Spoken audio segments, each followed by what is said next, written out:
तो दोस्तों आज हमारे पास खड़ी है बजाज की दोनों 125 सीसी बाइक, जो कि काफ़ी अच्छा लुक है। एक तो हमारे पास खड़ी है बजाज 125 और एक साइड खड़ी है बजाज की NS 125।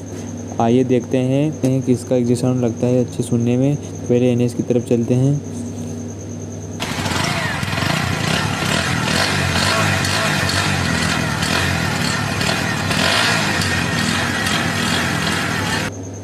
भाई थोड़ा इंजन के पास ले जाओ।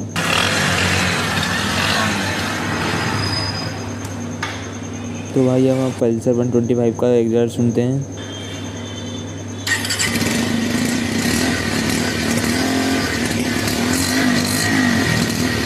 तो आपको एक सा एग्जॉस्ट साउंड देखने को मिल जाता है।